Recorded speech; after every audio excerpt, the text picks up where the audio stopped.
হাসির রাজা, জ্ঞানের রাজা, রসিক রাজা।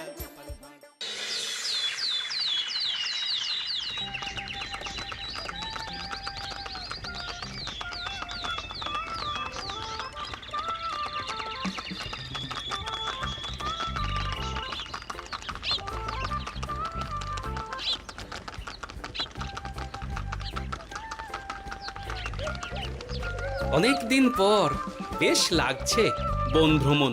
মাঝে মাঝে কাজের ফাঁকে এইসব জায়গায় এলে মন খুব ভালো লাগে। শুদ্ধ বাতাস, মাটির সোনা গন্ধ, পাখির কলতান, আহা।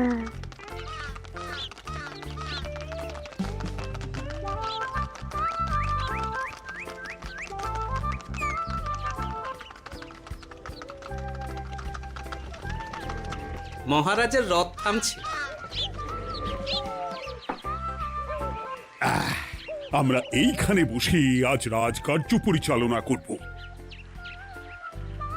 মন্ত্রী, তুমি ঝটপট এখানে বসার বন্দোবস্ত করে দাও। আমি এক্ষুনি ব্যবস্থা করে দিচ্ছি মহারাজ। এই এখানেই আমাদের বসার জন্য ছাউনি করে দাও। এক্ষুনি করে দিচ্ছি মন্ত্রী মশাই। এরা বসার জায়গাটা করে দিক, ততক্ষণ আমরা একটু হেঁটে আসি।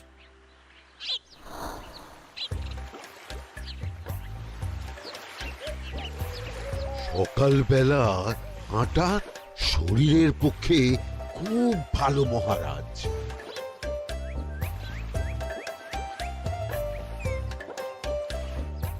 আগেকার দিনে রাজা মহারাজরা এই সব বনে মৃগয়া করতে আসতেন। মৃগয়া একদম ভালো নয় মন্ত্রী।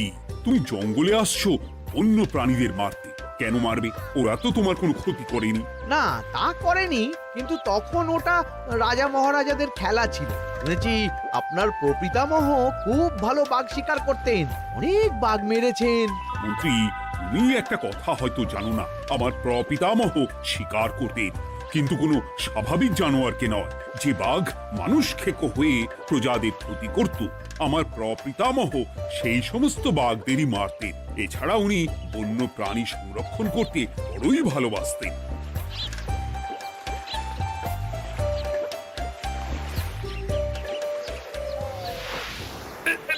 উফ, এটা আবার কি? এই এটা আবার কোথা থেকে উড়ে এলো? কোথাও তো ঝড় হাওয়া কিছুই নেই।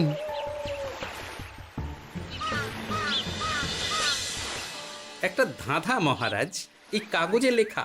ধাঁধা? পড়ো দেখি। জোয়ার ভাটা প্রভুর খেলা, ভাটা হবে হলে বেলা। ভাটা হলেই দেখা যাবে লাল রঙের এক পাথর পাবে। নদীর ধারে গর্ত করে যত্নে সাজাই কলস ভরে। হেথায় হোথায় ছড়িয়ে যাহা, অন্ধকারে জলে তাহা। ঢুকলে চক্ষু ঝলসে যাবে, হাতের কাছে ঘন্টা পাবে। ঠিক ঘন্টা বাজলে পরে পড়বে ঝরে থরে থরে। ঘন্টা যদি হয় ভুল, যেন তুমি হারাবে কুল। ঠিক ঘন্টা চিনতে হলে নকশা দেখো চক্ষু খুলে। সিন্দুক দেওয়ালে হাত দাও, আসল ঘটনা জেনে নাও। ওরে বাবা, খুব দীর্ঘ ধাঁধা। তা মন্ত্রী, তুমি কিছু বুঝলে? এটা একটা গুপ্তধনের নকশা। এর মধ্যে গুপ্তধন কোথায় আছে তার একটা ধারণা দেওয়া আছে। গুপ্তধন? ওটা আমাকে পেতেই হবে, পেতেই হবে। দেখি দেখি একবার কাগজটা দাও। গোপাল, কাগজটা আগে আমার হাতে দাও, দেখি ভালো করে। এখন নদীতে জোয়ার চলছে গোপাল। একটু পরেই ভাটা শুরু হবে। হ্যাঁ, ভাটা না হলে কিচ্ছু বোঝা যাবে না। এখানে স্পষ্ট লেখা আছে, ভাটা হলেই দেখা যাবে লাল রঙের এক পাথর পাবে। তার মানে আমাদের ভাটা হওয়া পর্যন্ত অপেক্ষা করতে হবে। না, সময় নষ্ট না করে ধাঁধাটার সমাধান করতে শুরু করি। ভাটা হলে একটা লাল রঙের পাথর দেখা যাবে, এই পর্যন্ত পরিষ্কার আছে। বুঝতে হবে ওর পর থেকে। পড়ো গোপাল, চলো আমরা সবাই বুদ্ধি লাগাই। নদীর ধারে গর্ত করে যত্নে সাজাই কলস ভরে। এটার অর্থ, ধাঁধাটা মাথায় বসিয়ে নিয়েছি, এবার কে কি বলবে সেটা শুনতে হবে। চলো গোপাল, আমরা ধাঁধা যেমন যেমন বলেছি তেমন তেমন ভাবেই চলি। চলুন মহারাজ, এখন আমাদের দেখতে হবে লাল পাথর। কোথায় আছে লাল পাথর? চলো চলো সবাই, চোখ কান খুলে আমরা নদীর পাড় ধরে হাঁটি। আমি একটু তফাতে হাঁটি। গুপ্তধন আমাকে একা পেতে হবে। ভাটা হলেই দেখা যাবে লাল রঙের এক পাথর পাবে। আমাকে চোখ কান খোলা রাখতে হবে। লাল পাথর, নদীর চড়ায় লাল পাথর দেখতে হবে। লাল পাথর, লাল পাথর। ওটা কি? এই তো লাল পাথর, লাল পাথর। ওরা অনেকটা এগিয়ে গেছে, ওদের আমার দিকে নজর নেই। এই সুযোগ একা একা গুপ্তধন নিয়ে পালাবো।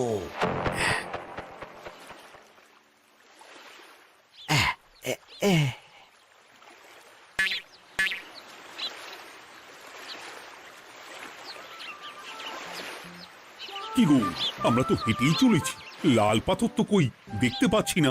আরেকটু হাঁটতে হবে মহারাজ, গুপ্তধন বলে কথা, ওকে আর সহজে ধরা দেয়?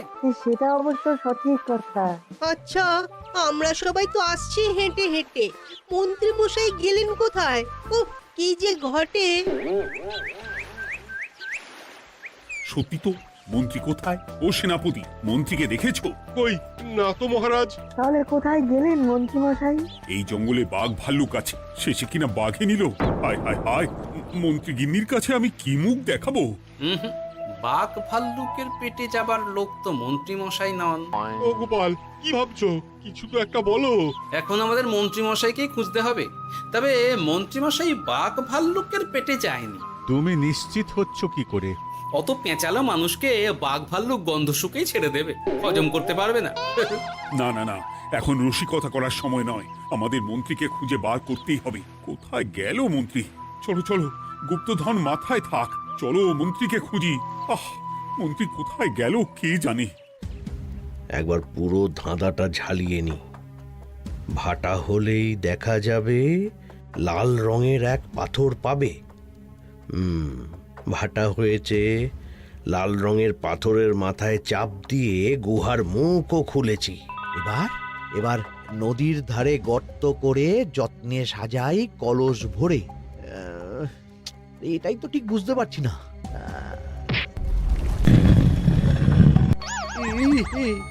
এই রে, এবার কি হবে? হ্যাঁ মহারাজ, কোথাও একটা আওয়াজ হলো। আওয়াজটা কোন দিক থেকে হলো? চলুন সামনে এগিয়ে যাই। আমার মনে হয় আওয়াজটা সামনের দিক থেকে এলো। আমারও তাই মনে হলো। তবে কি মন্ত্রী মশাই লাল পাথরের হদিশ পেয়ে গেছেন? আমাদের চোখে পড়লো না, অথচ মন্ত্রী মশাইয়ের চোখে পড়ে গেল। আসলে আমরা কথা বলতে বলতে গেছি, তাই নজরে পড়েনি। মন্ত্রী মশাই একা একা আমাদের পেছন পেছন আসছিলেন। উনি ইচ্ছে করেই আমাদের পেছনে পেছনে আসছিলেন। নিজে একা গুপ্তধন নিয়ে যেতে চেয়েছিলেন, এখন কোথায় আছেন কে জানে।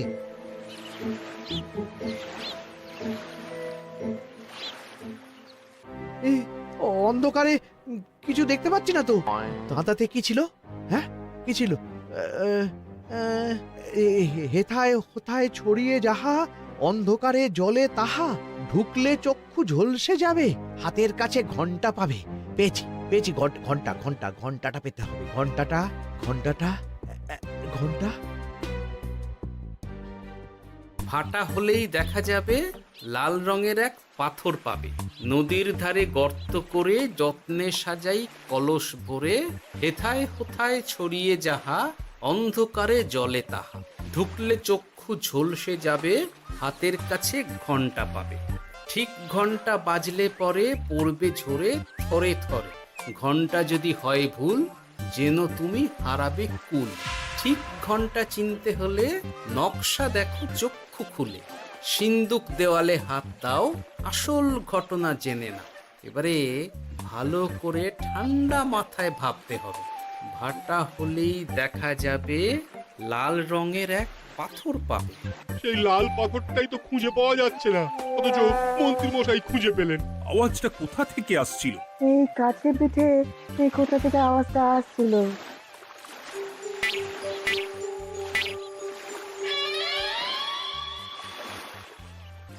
এই তো, এটাই মনে হয় সেই লাল পাথর। একটু নাড়িয়ে চাড়িয়ে দেখি তো কিছু হয় কিনা।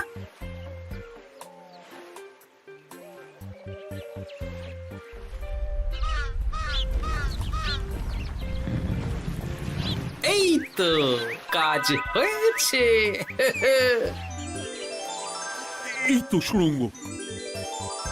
আপনারা নিচে নামুন। আপনারা কি দেখছেন সেটা বলবেন মহারাজ। সবাই যদি নেমে যাই, যদি কোনো কারণে সুড়ঙ্গের মুখ বন্ধ হয়ে যায়, তাহলে আর আমরা বাইরে বেরোতে পারবো না মহারাজ। গোপাল ঠিকই বলেছে, আমরা দুজন বাইরে থাকি। মহারাজ, আর একটা কথা, কোনো ঘন্টায় হাত দেবেন না, মনে আছে তো? ঘন্টা যদি হয় ভুল, যেন তুমি হারাবে কুল। ওরে বাবা, এই বয়সে আর কুল হারাতে চাই না। ঠিক আছে, তোমার কথাই অক্ষরে অক্ষরে পালন করব। দেখি এই সুরঙ্গে মন্ত্রী মশাইকে দেখতে পাই কিনা। চলুন মহারাজ, সুরঙ্গে নামি।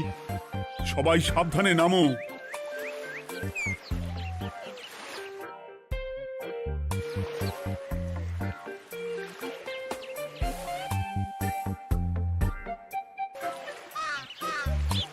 মহারাজ, ওখানে কি কি দেখতে পাচ্ছেন?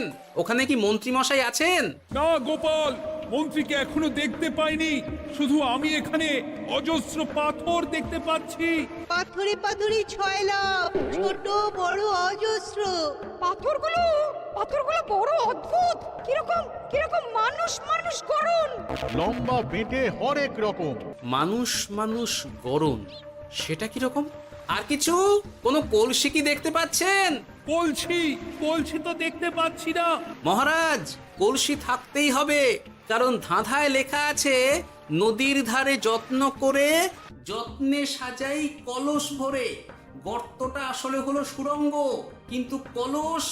মহারাজ, মহারাজ, এইদিকে এইদিকে একটা কলসের মতো কি যেন আছে। এইদিকে আসুন, এদিকে এদিকে। হ্যাঁ গোপাল, দেখতে পেয়েছি। এবার আমি যেরকম যেরকম বলবো সেই রকম সেরকমই করবেন। আমি বিজ্ঞানীকে নদী থেকে জল তুলে পাঠিয়ে দিচ্ছি। পাত্র কোথায় পাবে? আমাদের জল খাবার যে পাত্র আছে সেটা আনতে লোক পাঠাচ্ছি। ঠিক আছে। শুধু একটা কথা বলছি, আপনারা কেউই সুড়ঙ্গের ভেতরে কোনো কিছুতে হাত দেবেন না। কেন গোপাল? সব পরে বলবো, এখন আমি যা বলছি সেটা শুধু মনে রাখুন। সুড়ঙ্গের ভেতরে কিছুতে হাত দেবেন না। ঠিক আছে। প্রহরী, তুমি যাও, যেখানে আমাদের বসবার আয়োজন করা হয়েছে সেখানে গিয়ে একটা জলের পাত্র নিয়ে নদী থেকে জল ভরে নিয়ে এসো। গোপাল, মন্ত্রী মশাই কোথায় গায়েব হয়ে গেলেন? কোথাও গায়েব হয়ে যাননি বিজ্ঞানী, কোথাও গায়েব হয়ে যাননি উনি। উনি ওই সুড়ঙ্গের ভেতরেই আছেন। কিন্তু কেউ তো ওনাকে দেখতে পাননি। সম্ভবত পাথর হয়ে আছেন। এখন কিভাবে পাথর হয়েছেন সেটা তো আমি বলতে পারবো না। সবটাই স্বপ্নের মতো লাগছে। ঠিক যেন স্বপ্নের মতো লাগছে। এই জীবনে সুরঙ্গ দর্শন হয়ে গেল। আমাদের পাতাল প্রবেশ। পাতালে আসিয়া আমি মনে মনে বলি, গুপ্তধন নিয়ে আমরা যেন সৎ পথে চলি। তোমার এখনো কাব্য আসছে সভাকবি? আসছে মানে কাব্যের সাথে আছে রোমাঞ্চ, করছে গা শীত, হচ্ছি আমি অধীর। মহারাজ, জল দিয়ে বিজ্ঞানীকে পাঠাচ্ছি। কি করতে হবে বিজ্ঞানীকে সব বলে দিয়েছি।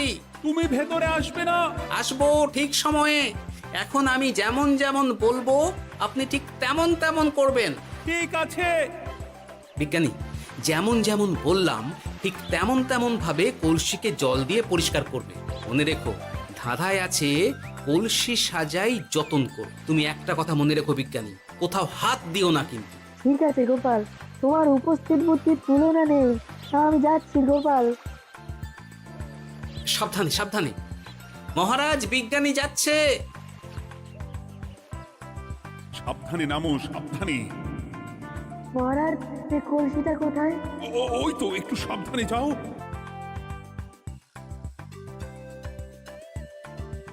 বিজ্ঞানী, কলসির দেখা পেয়েছো?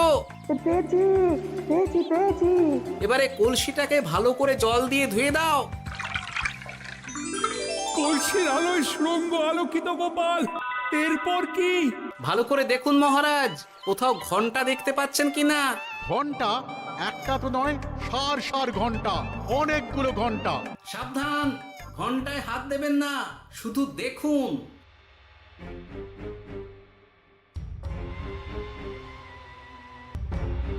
মহারাজ, আমরা গুপ্তধনের খুব কাছে চলে এসেছি। তাই নাকি? কি মজা কি মজা, এবার খাবো ক্ষীরের গজা। আহ সভাকবি, চুপ করো, এখনো আমরা গুপ্তধন পাইনি। আমার মুখে দাঁড়িয়ে সবগুলো তারা আঁকা। বিজ্ঞানী, কোনো ঘন্টায় চাঁদের নকশা করা আছে কি? একটু দেখে বলো না। আমি আতস কাজ নিয়েই দেখছি, সব ঘন্টাতেই তারা আঁকা। খবরদার, কোনো ঘন্টাকেই ছোঁবে না। ঠিক আছে, কোনো কিছু না ছুঁয়ে আমি দেখছি। পেয়েছি গোপাল, চাঁদ আঁকার ঘন্টা পেয়েছি। ওই ঘন্টাটা বাজাও, বাজাও।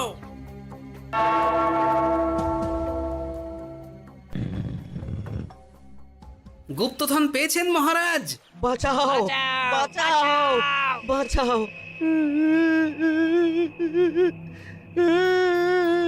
বাঁচান মহারাজ, বাঁচান বিজ্ঞানী, মহারাজ, মন্ত্রীর গলা পাচ্ছ না?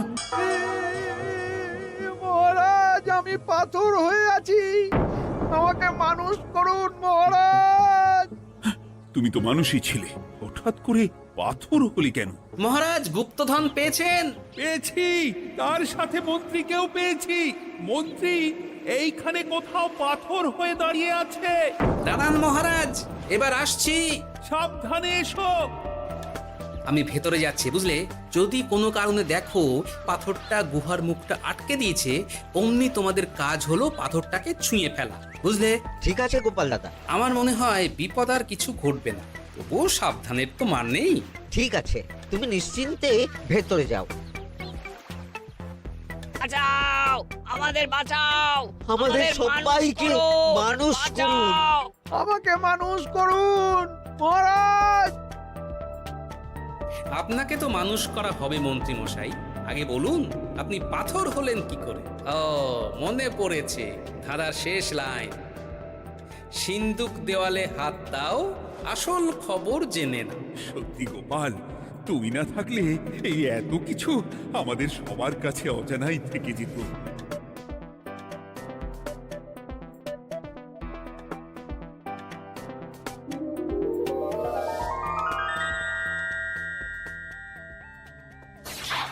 ধন্যবাদ আমাকে মুক্ত করার জন্য। আপনি কে? আমি যক্ষ। আমাকে এই ধন সম্পত্তি পাহারা দেওয়ার জন্য এক ডাকাত দলের সর্দার যক্ষ করে রেখেছিল। আমি 100 বছর ধরে এইখানে যক্ষ হয়ে আছি। আমি তোমার জন্য মুক্ত হলাম গোপাল। এই সম্পত্তি তোমার গোপাল। সম্পত্তি নিয়ে আমি কি করব? আমি এই সব সম্পত্তি মহারাজকে দান করলাম, রাজ্যের অনেক কাজ হবে। তুমি ধন্য গোপাল, তুমি ধন্য। এবার আমার যাবার সময় এসেছে, আমাকে যেতে হবে। যাবার আগে এই পাথরগুলোকে মানুষ করে যান। এরা সব লোভী। আমি আমার সীমিত ক্ষমতায় এই গুপ্তধনের ধাঁধাকে এখানে যারাই ভ্রমণ করতে আসে তাদের হাতে তুলে দিই, কিন্তু কেউ এই ধাঁধার সমাধান করতে পারে না। সবার মনে লোভ কাজ করে, এই লোভ এদেরকে পাথর করে রেখেছে। পাথর হলো কি করে? একটা মানুষ এসে বুক ভরা লোভ নিয়ে আধা পুরো না জেনে পাথরে হাত দিলেই সে পাথর হয়ে যাবে। আমাদের আমাদের খুব ভুল হয়েছে, আর লোভ করবো না। আমাদের বাঁচাও। আমাকে মুক্ত করে দিন, আমার খুব ভুল হয়েছে মহারাজ, মুক্ত করে দিন আমায়। তুমি এখানে আগে এসেছিলে, তাই তো আগে এসে ভাবলে নিজেই একা একা গুপ্তধনকে হরপ করে দেবে। এদিকে তোমাকে না দেখতে পেয়ে আমাদের কত চিন্তা হচ্ছিল। যারা লোভী তারা কারো কথা ভাবে না, শুধু নিজের কথা ভাবে। আমাকে আর একটা সুযোগ দিন, আমি আর লোভ করব না মহারাজ। তোমার কথার কোনো দামই নেই। না মহারাজ, আমাকে আর একটা সুযোগ দিয়ে দেখুন, আমি আর লোভ করব না। আমাকে মানুষ করুন মহারাজ। আমাদের সবাইকে মানুষ করুন। দয়া করে মানুষ করুন। যক্ষরাজ, এদের আপনি ক্ষমা করে দিন। ঠিক আছে, তোমাদের আবার মানুষ করে দিচ্ছি।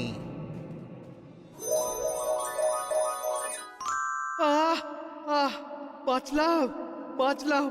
এই রকম বারবার বাঁচা যাবে না কিন্তু। এবার সাপ ব্যাং যাই হবে না কেন ওইভাবেই থাকতে হবে, এই আমি বলে দিলাম।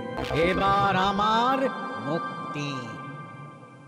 মুক্তি নেবার আগে আরেকটা প্রশ্ন, যে ডাকাত সর্দার তার সম্পত্তিকে রাখার জন্য আপনাকে যক্ষ বানিয়েছিল, এই সম্পত্তি তো তাদের, আমরা তো নিতে পারি না। লোভ বড় খারাপ গোপাল, অতিরিক্ত লোভ মানুষকে পশু করে দেয়। ওই ডাকাত দল এই সম্পত্তির জন্য সবাই কাটাকাটি করে মরে গেছে, কেউ আর বেঁচে নেই। সুতরাং এই সম্পত্তিতে তোমার অধিকার আছে, এই সম্পত্তি তুমি গ্রহণ করো।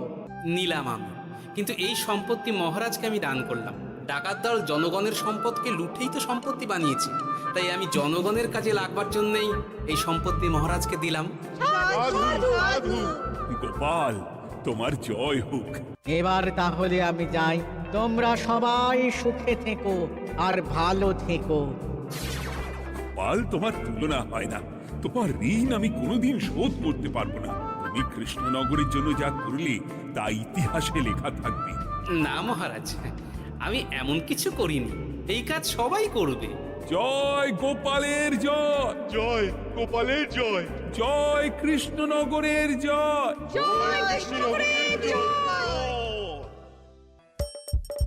হাসির রাজা জ্ঞানের রাজা রসিক রাজা